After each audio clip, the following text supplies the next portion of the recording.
What's up guys, Tommy Bowyer here from Move Rewind, and today I'll be counting down the top 5 Ninth Doctor stories. So without further ado, let's get into it.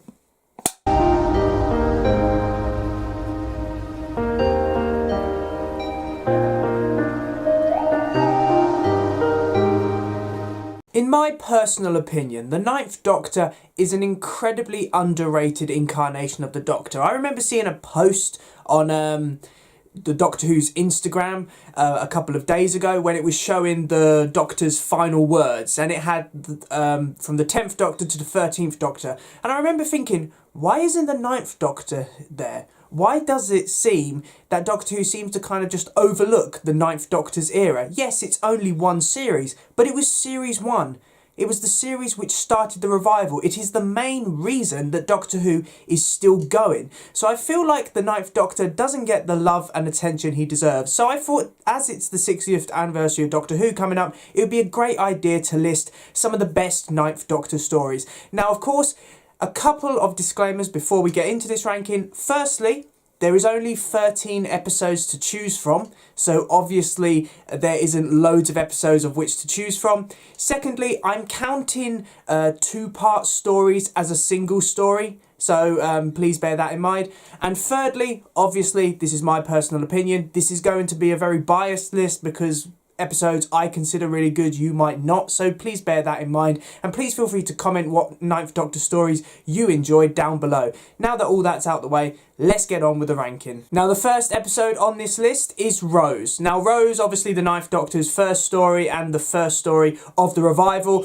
I don't think people give Rose enough credit because obviously it had to introduce Doctor Who to a 21st century audience, and I think it did it really, really well. Obviously, Rose focuses on the character of Rose Tyler, who is the new companion. And I love how this episode, within the first 5 minutes, you completely understand who Rose is. You know that she lives with her mum, you know she's got a boyfriend, you know what job she works at. She seems like a normal, everyday girl. And I think that Russell T Davies' script works really well with Rose. By the end of Rose, you know what the show Doctor Who is going to be about. It introduces the Ninth Doctor, it introduces the companion, it introduces the TARDIS, it introduces the sonic screwdriver, it introduces what kind of aliens you're going to encounter in this show. So I think Rose is just a great introductory episode to the show. Christopher Eccleston as the Ninth Doctor, he was great from the first moment he grabs Rose's hand and says run, and by the end of this episode, as I said, you completely understand the incarnation of the Ninth Doctor. You know how this Doctor is going to interact, how his mind works. You understand completely how the Ninth Doctor and Rose are going to work as a Doctor and companion duo. So I really like Rose. Plus, it introduced the Autons. Of course, classic viewers would know who the Autons were, but I think the Autons are great villains. I love their plan. It's a simple alien invasion plot, but you know what? I don't mind. As the first episode of the revival, I think it did a great job of introducing the show to new audiences. Up, I've picked the two-part story, The Lonely Child and The Doctor Dances. Now, obviously, this was Stephen Moffat's first script for Doctor Who, and yeah, it's amazing. You can see how he eventually got the job as showrunner. A darker story, The Lonely Child, an iconic villain, a very creepy villain. This was the first true Doctor Who episode which uses horror really well. It introduces Captain Jack, John Barrowman, a great addition to the cast. I love the interactions Captain Jack has with Rose. I love that flirtation they've got there. But I also like his interactions with the Ninth Doctor as well, how the Ninth Doctor is unsure whether to trust this guy at first. Plus, this is one of the few Ninth Doctor stories where I feel the moment everybody lives is deserved. Sometimes I think it undermines a story if every character is brought back to life, but for this one, I think it works. The Ninth Doctor is the post-Time War Doctor. It is the Doctor who lost everything, so he deserved that moment. He deserved, for once, to be able to save everyone. And you can just tell from Christopher Eccleston's performance during that scene how much it means to the Ninth Doctor. So yeah, this is a really good episode in terms of horror, in terms of tension. It has plenty of creepy moments, but it also has a great ending, which I think is very uplifting and really does show that the Ninth Doctor, he's not just a darker incarnation, he's not just a serious incarnation, he does have moments of levity as well, and you can really see that at the end of this two-parter. We're halfway through the list and I have selected Father's Day. Now, Father's Day, I enjoy Father's Day for two reasons. Firstly, its focus on Rose Tyler, especially her backstory. Now, I thought Rose was brilliant throughout Series 1, but I think Father's Day gave Billie Piper the opportunity to really shine as an actor. And I think she was brilliant. I still get emotional to this day when she's saying goodbye to her dad.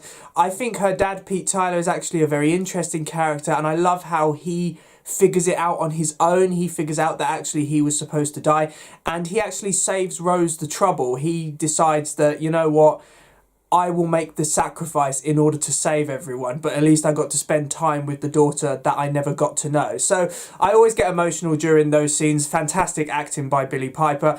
I also love this episode. The second reason I love this episode is because of the conflict between the Ninth Doctor and Rose Tyler. I think this is the first time we've genuinely seen conflict between them, because the Ninth Doctor starts to think, well, actually, you were only travelling with me to save your father, so you know, I don't get why I should be helping you out anymore. And it really does show that there was cracks in that relationship. They didn't always get on. And the Ninth Doctor, you can see he feels very betrayed by Rose in that moment, because he knows how fragile time is and how you can't just changing a tiny thing can have serious repercussions. I also think that the villains in this episode are very good. Yes, the CGI isn't brilliant, but it's 2005, so I kind of give it a pass. But I think that the villains, the actual concept of them are really good, how they're these parasites which are taking advantage of time being damaged. So I think that Father's Day, I think it's a great episode. Not only does it deal with Rose's backstory really well, but it also shows that there is conflict between the Ninth Doctor and Rose, which I think was needed by this point in the series. The runner-up in this list is Dalek. Now, if Father's Day gave Billie Piper the opportunity to showcase her acting abilities, Dalek gives Christopher Eccleston that chance to show what a great actor he is. I adore Dalek. I think that Robert Sherman, who wrote Dalek, should return. He's only ever penned one script since the revival, and it was a masterpiece. Dalek is fantastic. It reintroduces the iconic villains of the Dalek to modern audiences, and it's done so well. I love the fact that it's just a single Dalek. We get to see how dangerous just a single Dalek is. And I think that, you know, later stories in the revival should take note of Dalek, because, you know, this is the Dalek at their peak. Series 1 was really peak Daleks, and Dalek is a prime example of that. I love how the Ninth Doctor is so damaged by the Time War that he actually decides he's going to kill the Dalek.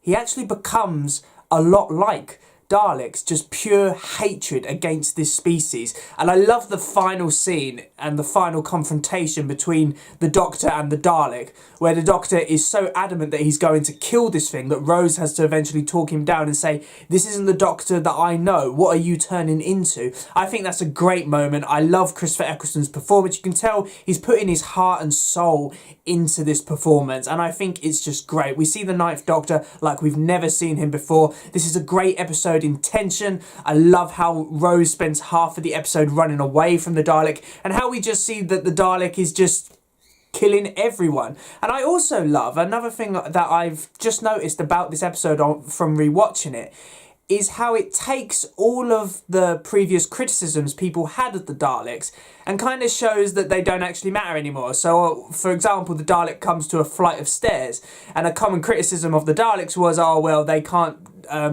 climb stairs, so they're not that intimidating. But no, they solved that issue by showing that the Daleks can levitate. So I like little details like that, how it takes previous criticisms of the Daleks and shows that actually they don't affect the Daleks anymore. So yeah, Dalek's one of the best episodes of the revival, and certainly one of the best Ninth Doctor episodes out there. Now, the best Ninth Doctor story, in my personal opinion, is his final story, Bad Wolf and the Parting of the Ways.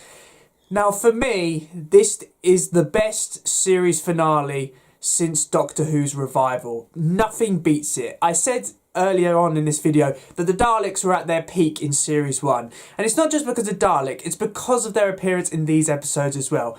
I love the Emperor of the Dalek, and I love how the Daleks are just insane. I think that is a brilliant idea, and they're shown to be so brutal. I mean, we've seen what one Dalek can do.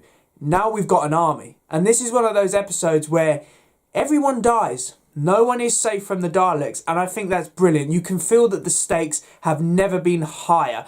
I think that Christopher Eccleston's performance as the Ninth Doctor in this episode is great. I love his realisation that the Daleks are back and that his people died for nothing. I think one of the best scenes in this episode is when he's just finished talking to the Emperor and he heads back into the TARDIS, and you can hear the Daleks saying exterminate, exterminate, and he's just got his head against the TARDIS door. There is no need for dialogue in that scene because you can just tell how devastated the Doctor is in that moment. I like how this episode deals with the Bad Wolf story arc. I think that the Bad Wolf is one of the best series arc the Revival have had, and I love how it all comes together to show that it's actually Rose who's been leaving messages for herself to get her to that position where she can save the Doctor. I also like how the Ninth Doctor dies, in the sense that he doesn't die because he's trying to kill the Daleks. He dies because he's trying to save one person. Just one person.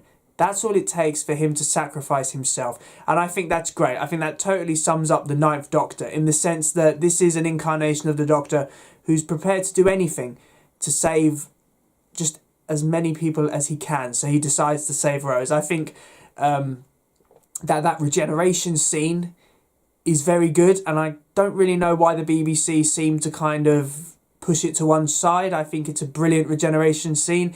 Yes, it's not as magnificent or as emotional as the 10th Doctor's or the 11th Doctor's, but I think it's good. I love how the 9th Doctor's just like, you know what, I was fantastic. I think that was brilliant. I think it totally sums up the 9th Doctor and what viewers were thinking. He was fantastic as the Doctor, and I would have loved to have seen him continue for a couple of series. So yeah, I think that this series finale, it is the best 9th Doctor story. I think it's series 1 at its peak. It's the 9th Doctor at his peak. And I just think it's a very intense and emotional story, which was a great farewell to the 9th Doctor. So thanks for watching, guys. I really do hope you enjoyed this video. Please remember to like, comment and subscribe in order to receive great and maybe even improved quality content in the future. And as I said at the start of this video, please feel free to comment what 9th Doctor stories you think are the best ones. I love hearing alternative opinions, so please feel free to let me know. And I will see you in another one. See ya!